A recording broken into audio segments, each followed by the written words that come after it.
Famine is now unfolding in Gaza. That's according to a UN-backed monitor, who said the situation is now the worst-case scenario. For weeks, aid organizations have been sounding the alarm about a crisis in the Strip, where more than 2 million people are facing extreme hunger and rising levels of malnutrition. Under mounting international pressure to ease restrictions, Israel has paused fighting in parts of the territory, allowing some humanitarian aid in. Aid trucks have entered through border crossings and some limited airdrops have been conducted. احنا عنا من 6 الصبح نستنى في المساعدات لطحين عشان نطعم اطفالنا والطخ فوق رؤوسنا واطلاق والدبابات واحنا من جوا من تحت بوز الدبابه جبناها والطريق قعدت معانا تقريبا من حوالي 4 كيلو مشي والكيس على كتفي. As aid deliveries slowly pick up, humanitarian agencies say much more is needed to stave off starvation. After more than 21 months of war, Gaza's population is enduring catastrophic shortages. In late July, the WHO said 63 of the 74 recorded malnutrition deaths this year occurred that month. 24 of them were children under 5. وصل صوتنا لكل الدنيا، كيف الأطفال كيف بموتوا. أنا عمال بالدموع، مش قادر أنطق الكلام من كثر ما لفيت على الأسواق، 3 أسواق خشيت. قسما بالله ما طلعت بكيلو عدس ولا بكيلو معكرونة ولا بشيء، جيت بحالي. Doctors Without Borders says the number of malnourished children and breastfeeding women quadrupled in its Gaza City clinic in just under 2 months. The shortages of everything from food to clean water have also hit pregnant women particularly hard. فأنا في الشهر السادس مش قادرة أوفر أدنى مقومات الحياة إني أكمل الحمل هذا. Israel strongly denies deliberately starving civilians.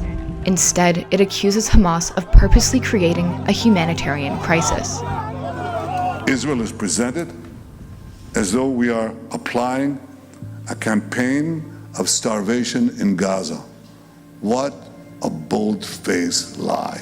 There is no policy of starvation in Gaza, and there is no starvation in Gaza. The amount of supplies entering Gaza has plummeted since the conflict began and came to a complete standstill when Israel imposed a full blockade on Gaza in March, after talks to extend a 6-week ceasefire broke down. Nothing was allowed into the territory until late May, when a trickle of aid resumed. Since then, the flow of aid has been controlled by the Gaza Humanitarian Foundation, a private initiative backed by Israel and the US. The GHF only has 4 distribution sites, meaning Gazans have to travel long distances and join huge queues to reach them. But the UN and major aid groups have refused to work with the US-based organization, over concerns it was designed to cater to Israeli military objectives and violates basic humanitarian principles.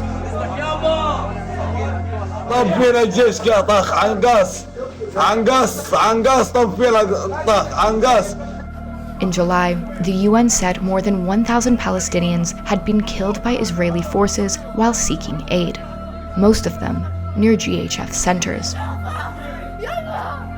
Risking your life to find food or starving to death is not a choice that anyone should ever face in their life. Before the war, it took roughly 500 trucks per day of aid and goods to supply Gaza. 250 aid trucks entered Gaza in the last week alone, but of course hundreds more are waiting at the crossings ready to go. The UAE and Jordan have parachuted 28 aid bundles into northern Gaza and southern Gaza, which have been coordinated by Israel. A UN-backed hunger monitor said aid drops will not be enough to reverse the humanitarian catastrophe, saying only immediate, unimpeded humanitarian access into Gaza can stop rapidly rising starvation and death. هذا ولا الشيء اللي نزل لا يذكر، في ناس ما اخذوش ولا حاجة وفي ناس حصلت على القليل، فبنطلب المزيد المزيد المزيد المزيد لأنه احنا نتضور جوع لا يوجد شيء. A UN conference to revive the two-state solution process between Israel and the Palestinians has been held in an aim to bring an end to the war. The wholesale destruction of Gaza is intolerable.